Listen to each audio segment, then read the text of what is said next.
And hello and welcome to Open, the show that opens the Bronx and the rest of the world right to you. I'm Daren, Jaime. Today we're going to update you on what's happening in and around our borough as well as across New York City. Coming up, we'll learn about the underlying causes of heart failure among Hispanics and Latino communities. Then we'll discuss important information students need to know about registering at Bronx Community College if you're trying to get there for the spring semester. And then later, we're going to talk about the new tech that you need to pay attention to in 2023. We'll have some more details about that a little later on in the show. And then finally, we'll discuss how this year's tax refunds will be reduced compared to past years and what you may need to know. So stay tuned because all this and much more is heading your way. Right now, we're officially open.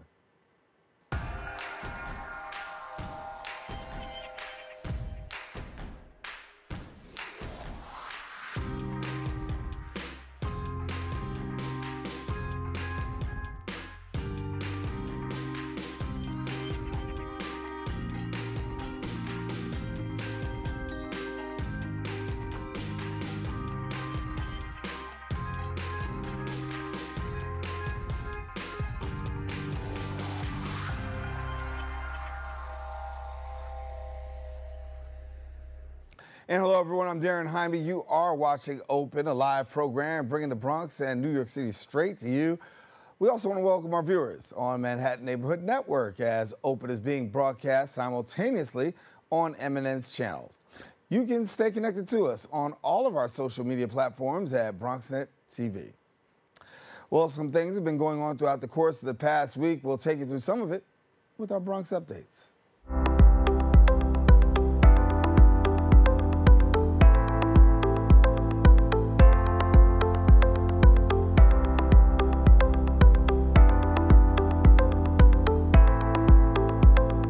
Well, we start off with the latest COVID news. According to data released by the CDC, there's a new variant of the Omicron strain, accounting for half of all COVID infections in New York City and the state. Nationwide, XBB accounts for only 18% of all infections, with the data most recently revealing BQ.1 accounts for 35.7% of total COVID infections across the United States. The XBB, BQ.1 and BQ subvariants are currently the most antibody-resistant variants of the COVID-19, according to a study. Now, this means those with the most recent booster vaccine meant to protect against the Omicron variant as a whole are still experiencing breakthrough infections. According to the CDC, the Omicron variant spreads more easily than the original SARS-CoV-2 virus and the Delta variant. However, the center states being up to date on COVID-19 vaccination provides strong protection against severe disease, hospitalization, as well as death in all age groups. Well, in medical news, for the first time, retail pharmacies from corner drugstores to major chains like CVS and Walgreens will be allowed to offer abortion pills in the United States under a new regulatory change by the Food and Drug Administration. Mifepristone is the first pill used in the two-drug medication abortion regimen. Until now, the drug could only be obtained through mail-order pharmacies or specific doctors and clinics that were approved. Pharmacies in more than a dozen states that have near total abortion bans would not be able to participate, and those states without bans would have to go through a certification process to qualify. Now, since the Supreme Court overturned Roe v. Wade in June of 2022, access to abortion pills has become a legal fight nationwide as Republican-led states attempt to limit their availability. According to studies, more than half of all abortions in the U.S. are medical rather than surgical. An estimated 3.7 million women have used mifepristone since its approval. And since 2000, mifepristone, combined with the more common drug misoprostol, has also been approved to medically induce abortions up to 10 weeks into pregnancies. Many providers also offer the drug 12 or 13 weeks into pregnancies, citing studies that showed the pill is safe and effective at that stage as well. Well, it's all the time we have for our Bronx updates. We are taking a quick break, but guess what?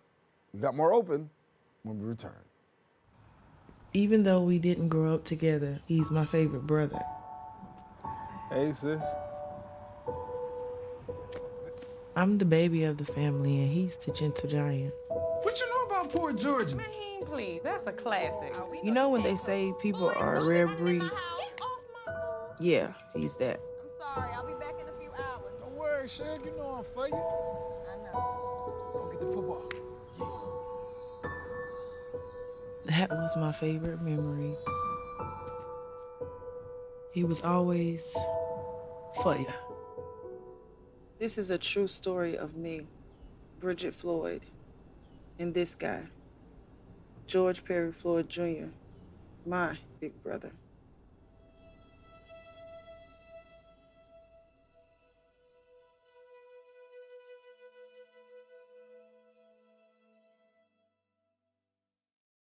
This time last week, much of America was watching in shock as Buffalo Bills defense player Damar Hamlin suffered a cardiac arrest after making a tackle against the Cincinnati Bengals.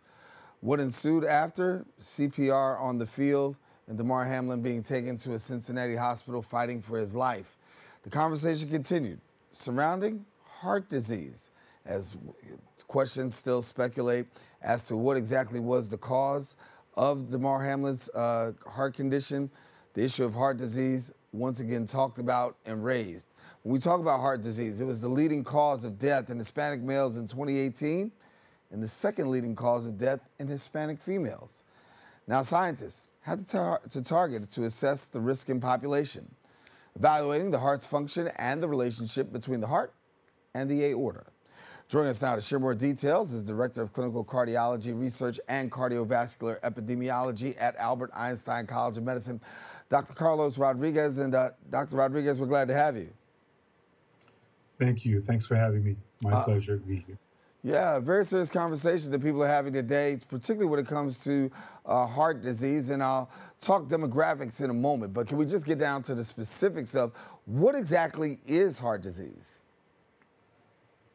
Yeah, so let's focus on heart failure. So, you know, heart disease has many components. Heart failure is a major component of heart disease.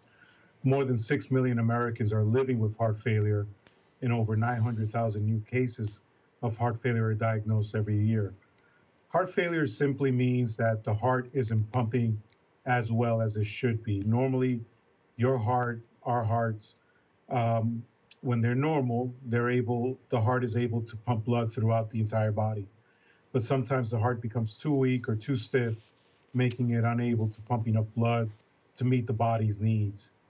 Now, coronary artery disease or blocked coronary arteries is a major risk factor for heart failure, but heart failure can occur even when there are no blocked coronary arteries. Yeah.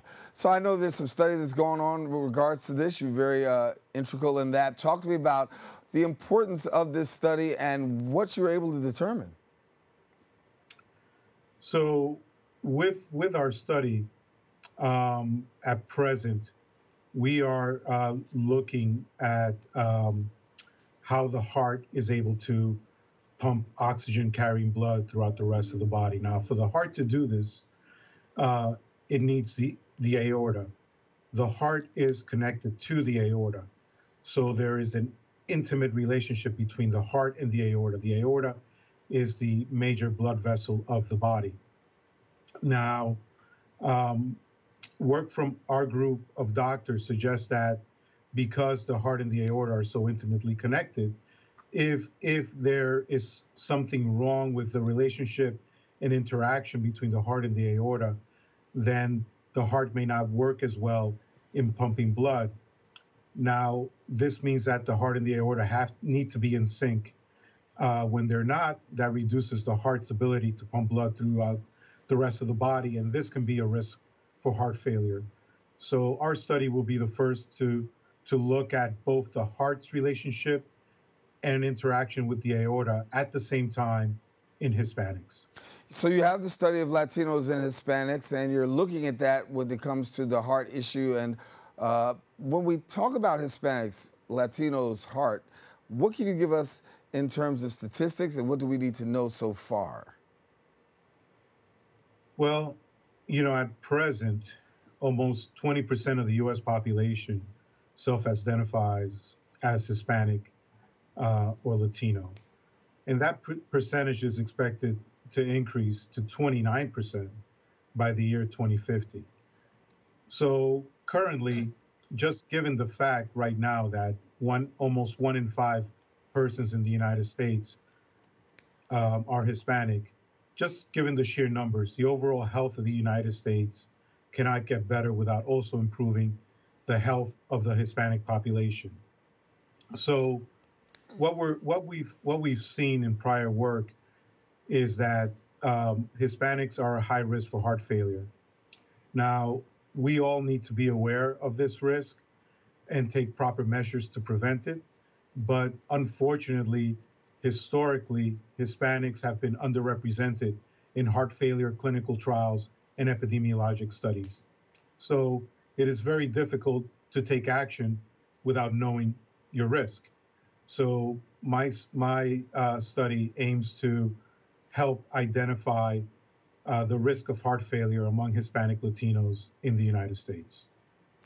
And so are you finding, when it comes to your findings, are you hoping that there'll be some new treatments, some new things that we can actually roll out in the wake of all of this? Because it's a pretty intense study, and hopefully with your discoveries that we'll be able to make some much needed ground, gain some much needed ground. Yes. Well, as I mentioned, I think, it all starts with identifying risk. And it's hard to take action without knowing proper risk. So my study aims to determine if the relationship between the heart and the aorta can be used to identify persons at higher risk for heart failure among Hispanics. So our goal is that once if we are able to utilize this relationship between the aorta and the heart more extensively in the Hispanic population, we can target persons who are at risk for heart failure very early on, and thus provide proper treatment, diagnosis, and monitoring to keep them healthy and prevent them from developing heart failure. Dr. Rodriguez, how often should a person have their heart checked? Yeah, well, that's a very good question. One of the things that we know that we've learned is that definitely having uncontrolled risk factors for heart failure is something that can put a person at risk. The major risk factors for heart failure are diabetes, high blood pressure, and obesity. Unfortunately, Hispanics have some of the highest prevalence of uncontrolled risk factors. So I think it's important that all of us, including Hispanics, non-Hispanics, we all need to lower our risk for heart failure by preventing these conditions if you don't have them. If you do have these conditions, you need to prevent your risk for heart failure by controlling these conditions. So the important thing is for everyone to know their risk and take action. And part of doing that is getting your heart checked. And I would recommend at least once or twice a year to do that. And what's going to be your approach when you talk about looking at this and having people be able to talk about assessing and seeing where they are as far as their heart health is concerned? What's your approach in terms of dealing with that? Well, I think that we try to educate persons about their risk. As I mentioned, unfortunately, the Hispanic population has been underrepresented in studies identifying heart failure and identifying heart failure risk. So education among Hispanics is key, but education among all populations is key. So for me, my approach first starts with educating persons about their risk, and then letting the person, once they know their risk, to take appropriate action. that action obviously involves lifestyle changes, being very aware of things that can impact your risk for diabetes, your risk for high blood pressure, your risk for obesity, and having those things in check. Developing a healthy diet as much as possible, and also developing an active lifestyle where you can incorporate physical activity, some form of regular physical activity on a regular basis several times a week. I think that all those things are important to prevent heart failure risk. Yeah. And, you know, the news of the day, talking about Damar Hamlin as one who works in the heart field and, you know, you're watching. Talk to me about just your thoughts and what you were able to take away from this. Yes, my heart goes out to Damar, his family, his loved ones.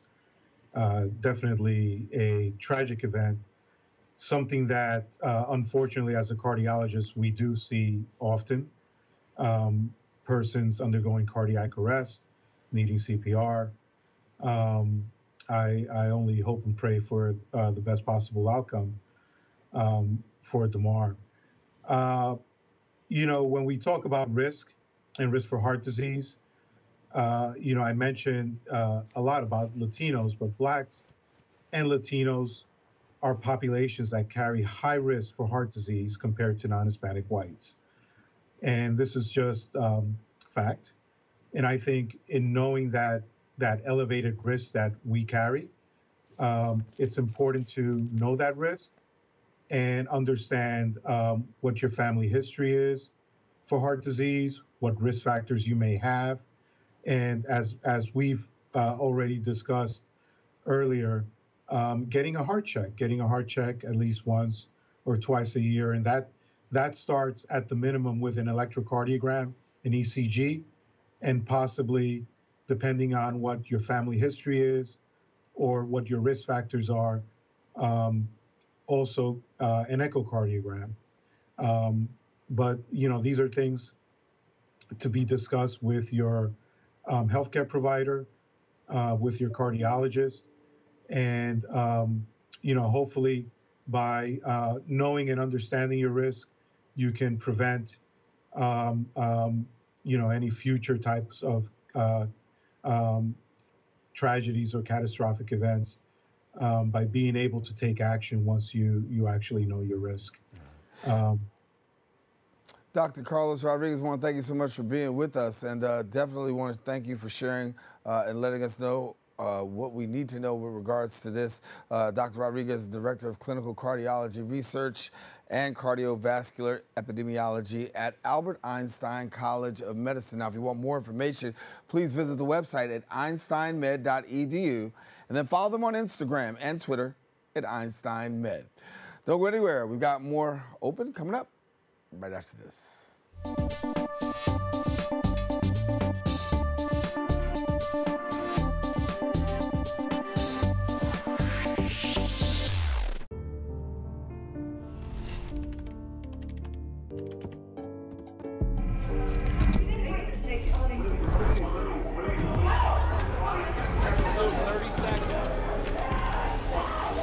I'm an ex-drug dealer, and I'll be your sub today. Can you see anything different as a pill? No. You don't know? Fentanyl is being mixed into everything now. There's only one thing that will save somebody's life. That is naloxone nasal spray. Fentanyl, it's cheap, it's potent, and it's profitable. Why would drug dealers put a lethal dose of fentanyl in drugs if they know it's so harmful? Really just all about the money. I just didn't realize that one pill could change your whole life. More kids should know.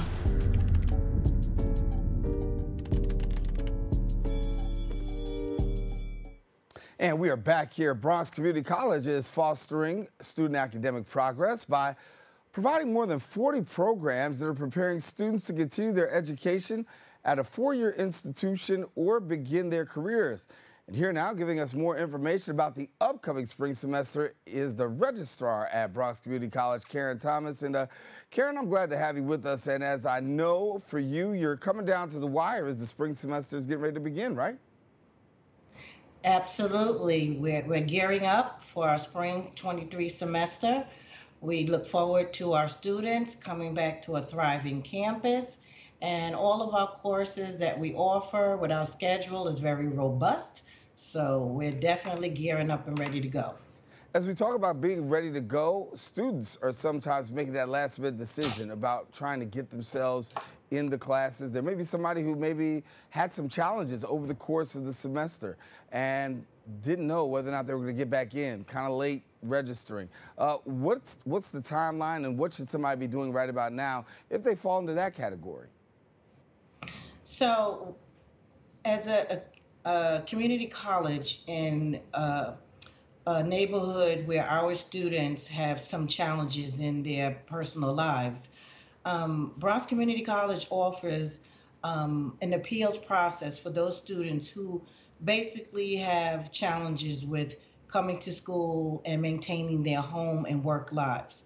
So we have an appeals process where we help our students meet their needs. So sometimes students, you know, they have the intentions that they want to come back to school, but there's a grade issue or there's an outstanding balance. Well, we here at Bronx Community College treat our students like family. So within our appeals process, we're able to help a large number of students return to college, and we try to reconnect them with the tools that they need to come back to school.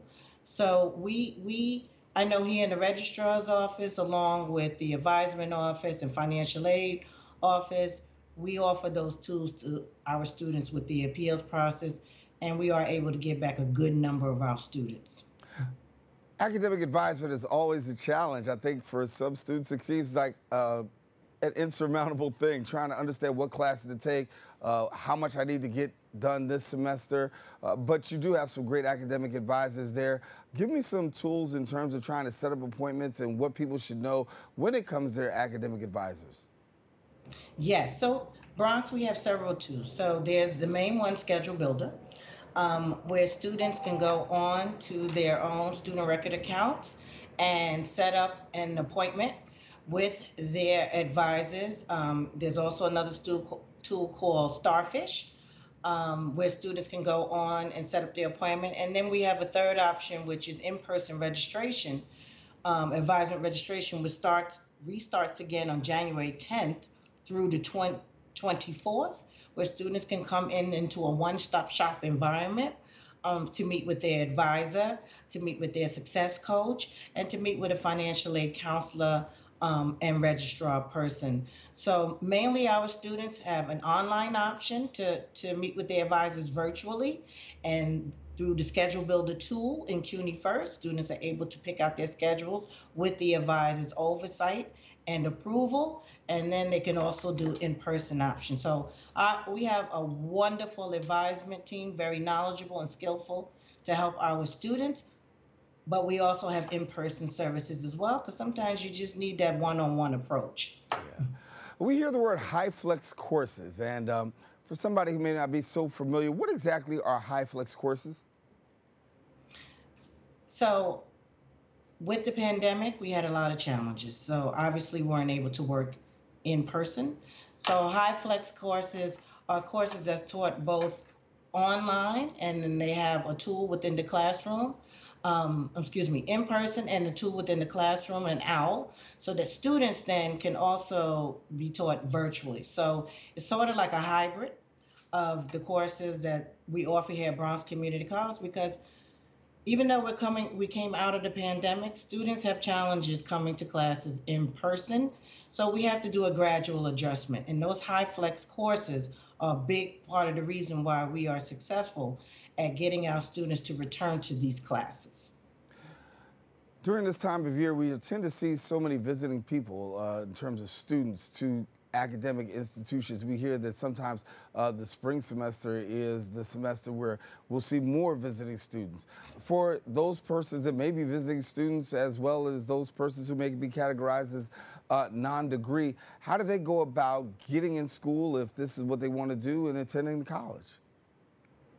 So our non-degree students are BCC students. So we don't treat any particular cohort of students differently. Our non-degree students will apply through the admissions office like any other student, whether you're new freshman or new transfer. They will meet with an admissions counselor to go over the requirements for the course that they are interested in. And then they will speak with a registrar representative to actually register for those courses. And if need be, if it's an upper level course that the non-degree student is interested in taking, then they will meet with a departmental advisor as well for further guidance. Our non-degree students are students who are not matriculated or going for a degree, but within hopes of actually turning around and matriculating and applying for the degree. So it's a great way for visiting students to get to know BCC. It's a great way for visiting students to get a foot in the door. Some students are still, adjusting to the challenges of the pandemic, so they need to work full-time still, and only take one class here or there. And then we also have our e-permit in students who come from other community colleges to take classes here at BCC, and they also come in reference to a non-degree setting. So we welcome all students here at BCC. If anybody's just joining us, I'm actually talking to Karen Thomas, and she is the registrar at Bronx Community College, and talking about the spring semester. As students are getting ready for the spring semester, what is it that they need to know, how it is that they have to prepare themselves for academic advisement, and all the things that you would find out from the registrar's office? Well, we have Karen here to kind of give us some information, tell us about it. But Karen, let me ask you this question about where you are today, because where we are today is a whole lot different than where we are last year, the course of the last 2 years. What's it been like for you in the registrar's office in this quote-unquote post-COVID or better than where we were before type COVID situation? What's it been like for the registrar's office in BCC? So here in the registrar's office, we wear many hats. We're registrar on wheels. We put out many challenging fires here in the registrar's office as far as assisting the college community. For the last 2 years, we just basically put on our go mode coat. I call it the go mode coat because, we put it on and we just go. We don't have time to think about what challenges we have to face on a daily basis. We had staffing challenges because of the pandemic, et cetera, and not due to anyone's fault. It's just, some folks just had major challenges adjusting to this new way of business. At the registrar's office, we thrive. We have our good days and we have our challenging days, but at the end of the day, we're part of this BCC family and we just go. We make sure our number one concern is servicing our students. We try to keep an open mind about how we service our students in the college community. We're not perfect, we're human beings. And some days, it's like, what do we do now? What can we do better to help our students? And some days it's like, I just need a break. I need a minute to just take a moment. But we always come through because that's what we do. We're registrar, we're on the go. Yeah. I know that for many of us in New York, we're really still dealing with the effects of COVID. New York, ground zero. A lot of casualties, a lot of families impacted, and people had to step away. I think you talked about it just a few seconds ago. For personal reasons, I got to step away. I have to step away because I have to take care of my family. I have to step away because of grief and loss. I have to step away because financial hardship. But as things are getting better, people are getting better, and they're having the opportunity to come back and readmit. What's it been like in the area of readmission? Are we seeing more people actually become going for readmission, given the fact that where we are in this COVID environment? So readmission is big here at BCC. A good majority of our students, they would like to readmit. We do an outreach every Monday. We send out communications to potential readmit students, and It's a little over 4,000 students that we try to outreach to who were former BCC students, and we try to get them to come back. And we believe in going back to basics, like the grassroots approach.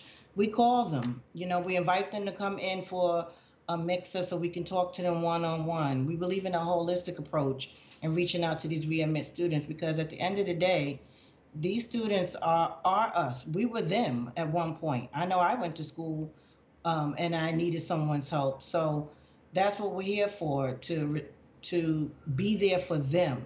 And the readmit process here at BCC, we're developed in enrollment management. We developed a Bronx Reconnect Center in line with CUNY Central's Reconnect initiative efforts. We're developing that, trying to build that out, and that's solely geared for our potential readmit students and our returning readmit students so they can have a home. We want those students to feel like when they leave their home, they come to the BCC family and this is their second home, because nobody wants to feel isolated. Nobody wants to feel alone. And sometimes that's how our students, especially the readmit students, feel. So we don't want that here at BCC. We want them to feel that they are home and we can provide the services that they need for the readmit process.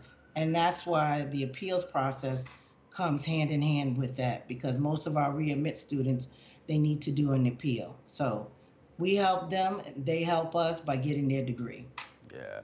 Well, Karen, I kept you for a while. Got to let you get back to work, but thank you for the work that you're doing as a registrar at Bronx Community College. I know that it's kind of challenging sometimes, but the fact is you're doing a great job and students are coming back, and we're excited to know that things are getting a little bit more closer to norm, and we're glad to know that. Thanks so much for being with us. Thank you. Appreciate you.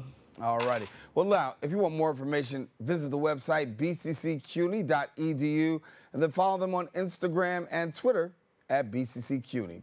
We encourage you don't go anywhere. We'll be back with more Open right after this. Most hiring algorithms would scream me out. Some bosses couldn't see me as a leader. I've run this place for 20 years, but I still need to prove that I'm more than what you see on paper.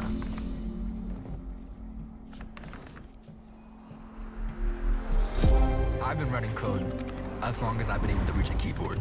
This is what I do. It's second nature for me, coordinating 100 details at once. It's the way my mind works. I have a very mechanical brain. I sold them on my skills. You gotta be so good they can't ignore you. My magic is analytics and empathy. That's how I get clients. You have to have the confidence in yourself to show up and defy the odds. I am more than who I am on paper. I never got a college degree. And today, I'm the CEO of my own company. People want to tell me I'm one in a million, when actually I'm one of millions. Stars are all around us. It's time for them to shine.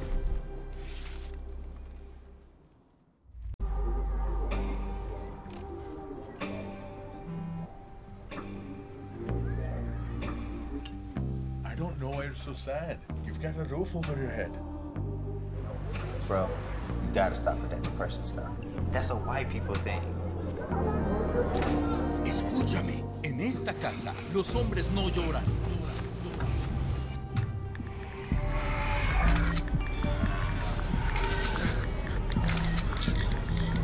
You all right? It just feels like it's coming from everywhere.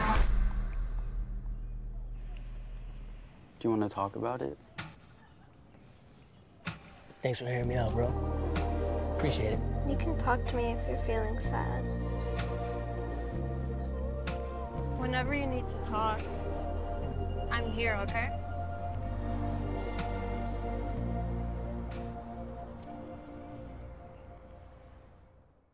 "2022 has been an incredible year for tech. And with the effects of the pandemic that are still lingering, it actually has changed the way we interact with our devices. And with 2023 just beginning, new trends will emerge, some established ones, and finally caught on with consumers. Joining us and sharing predictions for tech in 2023, we have the editor-in-chief of Laptop Magazine, Sherri L. Smith. We had the time to talk with her, and we're going to go with that interview right now. Well, Sherri, I mean, we're here in 2023. It's the beginning of the year. I know that people are really trying to be excited about tech, and tech is, the way to go in the beginning of the year. People have tech aspirations, but talk to me about where we are this year, 2023. I think a lot is expected and a lot's going on. You're absolutely correct. I'm currently at CES, which is the Consumer Electronics Show, one of the biggest trade shows dedicated to consumer electronics in the US. And we have been seeing a lot of new products, particularly because my expertise lies in laptops. We are seeing a lot of new laptops because Intel, AMD, and NVIDIA have announced new processors and graphics cards, respectively. So you're going to see a refresh of a lot of your favorite brands of laptops, more power efficient, more powerful.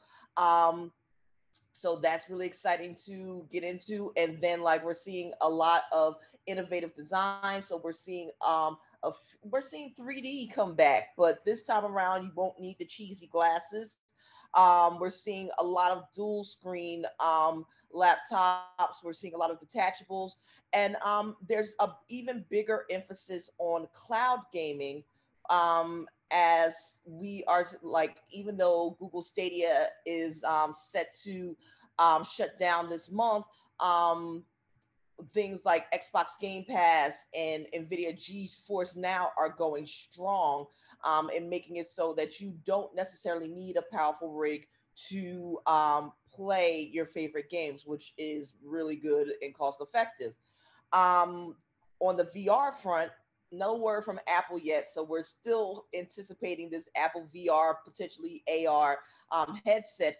But Sony just had a press conference yesterday where they allowed one of my writers to get hands-on with the new PSVR 2.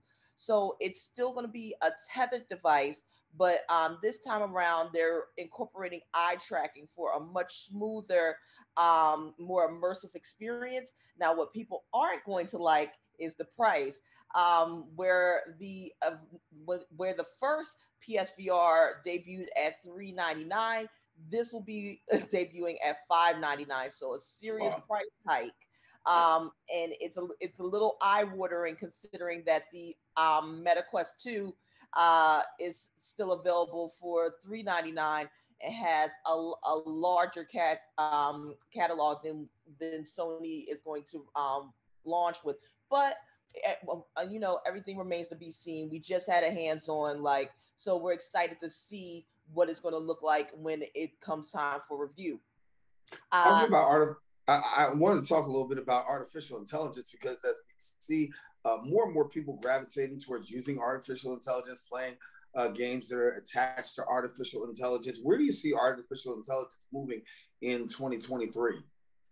Artificial intelligence is hot. It's a big buzzword right up there with machine learning and the metaverse. Like, do we know exactly what the metaverse is? No, but everybody is using it. The most common use case comes with VR, and that makes sense. But I'm seeing the metaverse of education and the metaverse of TV. So we will figure that out as we go along. But as far as AI, AI we're going to see a lot more of it. For instance, I've seen a lot of laptop makers use it when it comes to webcams. That way it automatically gives you the most ideal image. I've seen it when it comes to audio. The AI is examined in tandem with self-given hearing tests, configuring the audio for your ideal sound. So there are a lot of different uses for AI. And as we continue to push forward, the technology will evolve, and it'll be more of a commonplace thing in our lives. As we look towards 2023, a lot is on the table right now. Anything really catching you by surprise in what you've seen so far? I've seen a few quirky things. I've seen a wireless 4K OLED television that supposedly has 30 days of battery life. I tried out a pair of the first ever electric skates.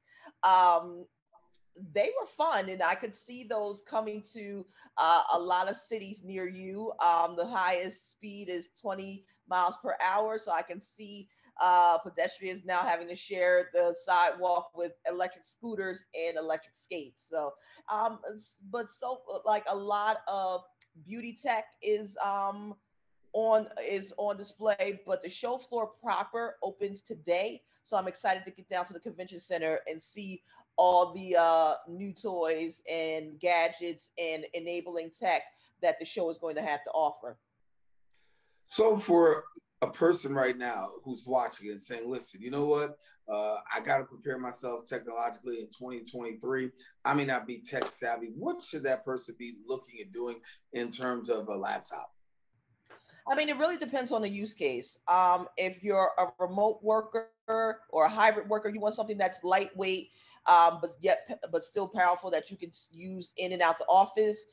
If you're a student, you definitely want something that's going to be a bit future proof, so it can make it through the course of your college career. So you want something that's going to be sturdy, but still give you the performance that you're going to need to crunch out those papers, or if you're a creator, you want something that has a discrete graphics card and a powerful processor, so you can do your video editing or your photo editing, or if you're making games or streaming content, you want whatever your creation method of creation is, you need a laptop that's going to support it. And if you are streaming video or making video, you definitely want to have something with a really good webcam setup. And so it really is going to depend on the use case. And as far as phones, I know a lot of people are looking to see and get their phones updated. iPhone has always been traditionally towards the end of the year. What can you tell us about way of phones? Any information that you want to bring to us?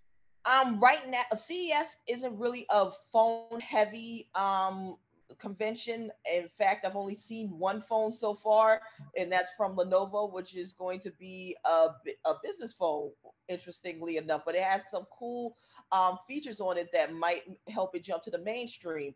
I think, like, if you really want to know about phones, you need to talk to me around March time when Mobile World Congress starts. That's where you really see like a lot of mobile phone announcements being made. So during this time of year, we're taking a look more like laptops, more things like that. Artificial. Laptops, Internet of Things, auto tech, beauty tech, wellness tech, food tech. It's a free for all. If you have a technological consumer use for something, it'll probably be here. Wow. And so for yourself, you have the opportunity to see these products, review these products. How long is the time frame between the time that you see it to the time that we get to see it? Typically, when most of these, like if you're announcing at CES, you're going to see it at the end of Q1, like during Q1, latest Q2.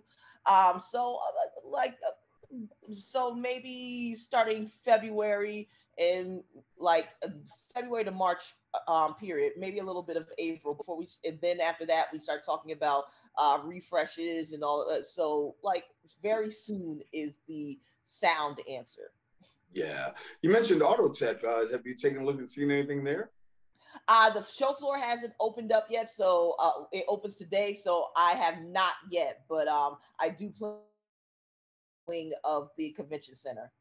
So for a person like yourself who does this on the daily, what's this like for you? This experience, is it something that you're geeked up about? Is it something that you have a lot of anxiety about? How does it feel for you? I've been doing CES for a long time, and it's by far one of my favorite shows of the year. I like to call it the Tech World Super Bowl. You see a lot of cool things. You get a peek into the future. You meet with a lot of interesting people, and it's as much of a networking event as much as it is ooh, look at that type of event.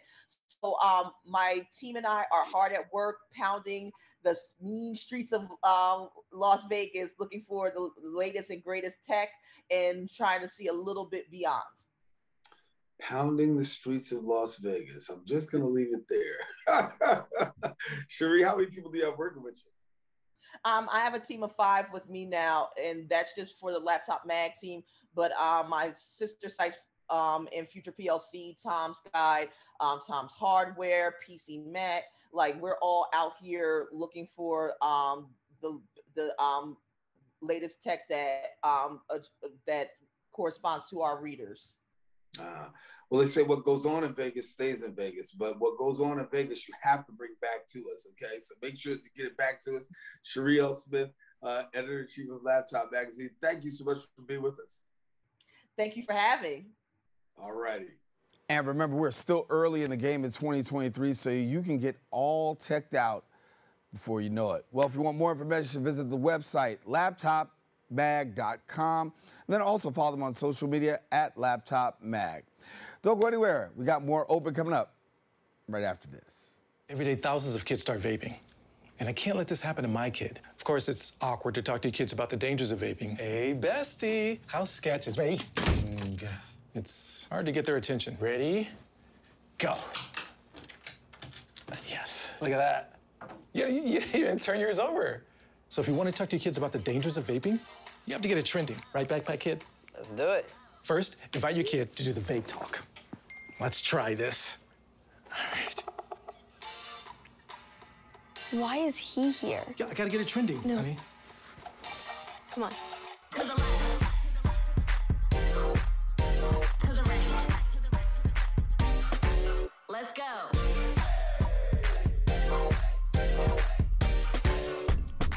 Oh, honey, can we talk? Yeah, what's up? I see a lot of your friends vaping. Visit talkaboutvaping.org for tips on when and how to have the vape talk.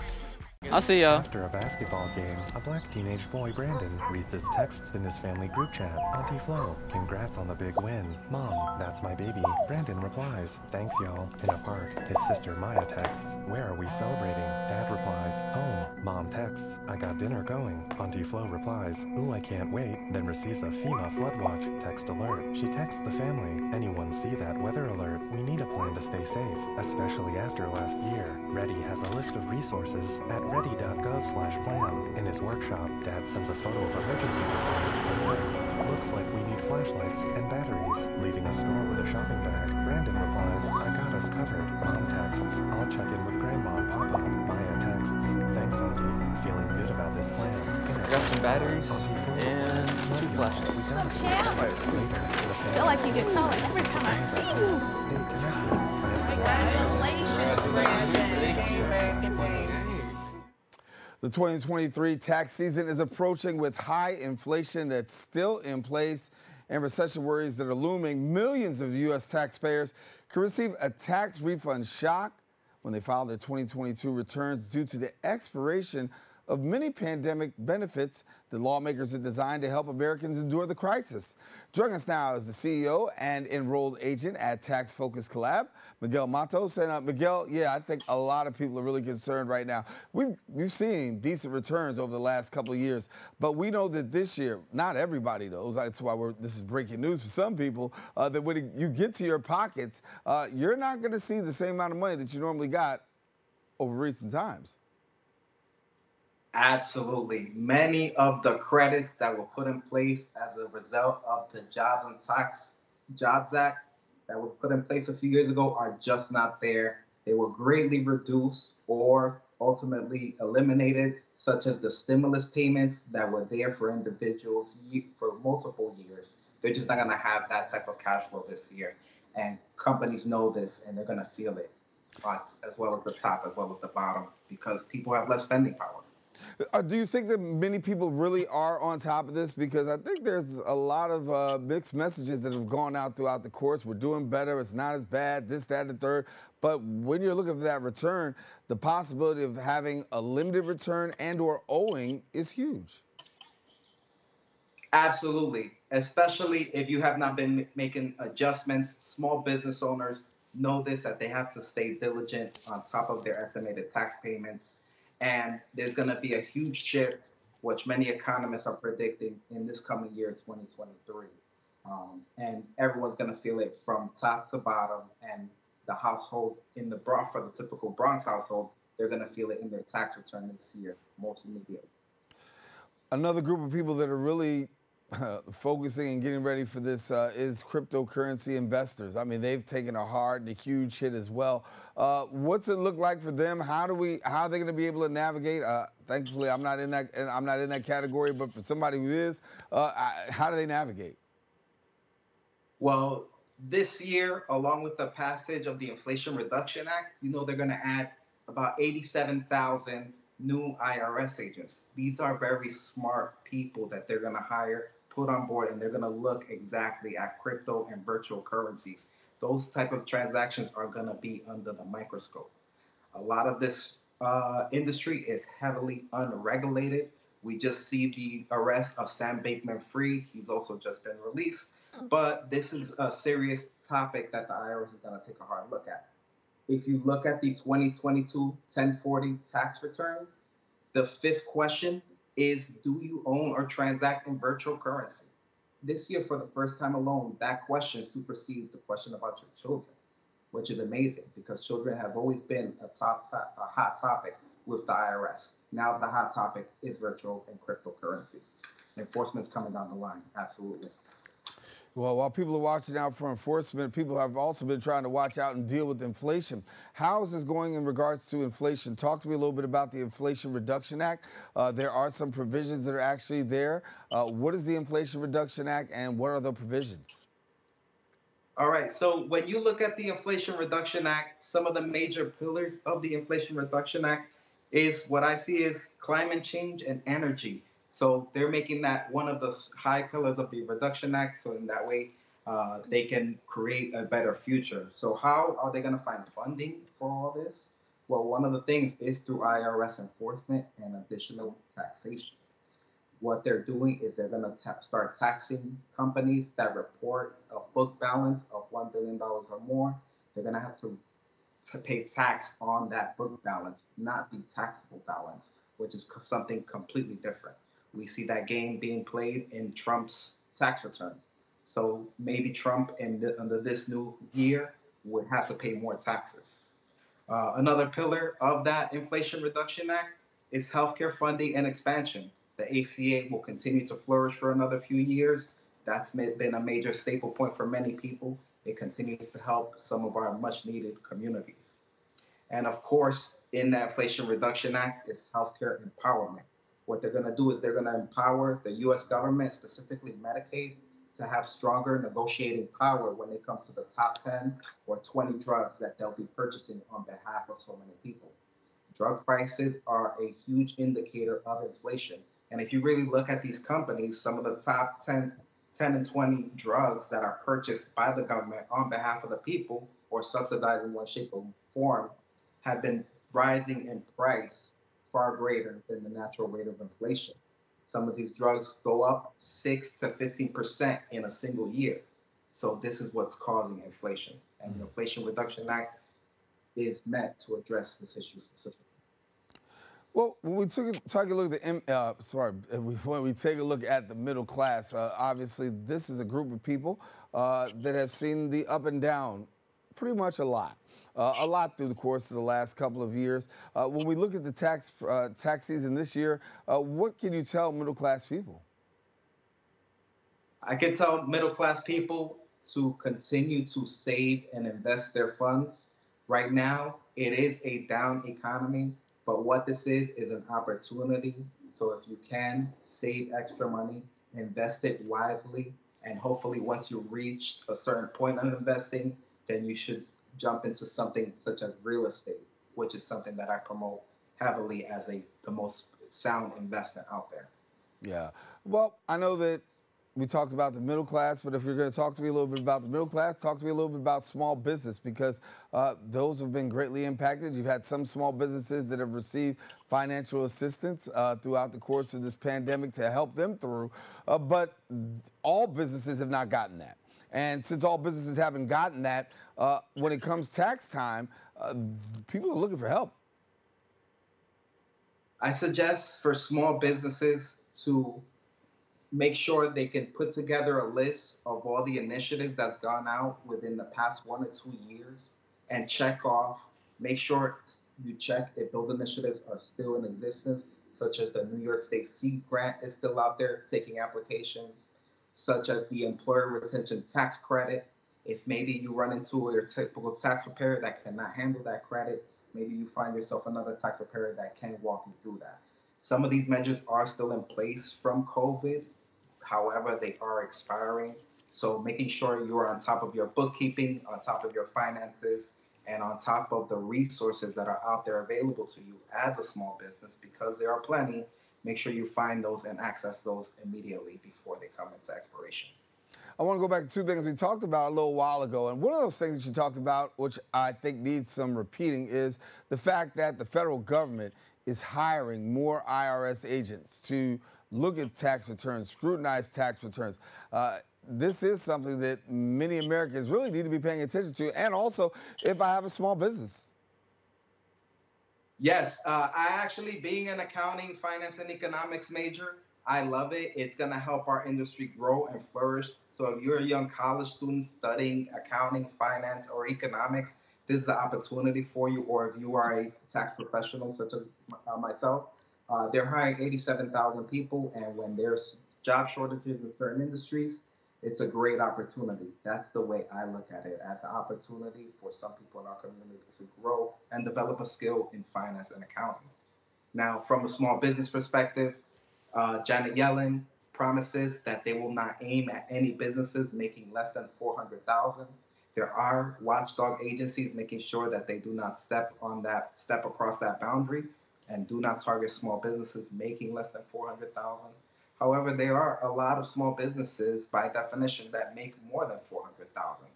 These guys need to make sure that their records are up to date, they're keeping receipts, and they're fully in compliant in all manners of business, whether it's an industry compliant or a government agency compliance. They need to be on their toes at all times through the next coming years, because there is enforcement coming down. It's one of the pillars of the Inflation Reduction Act.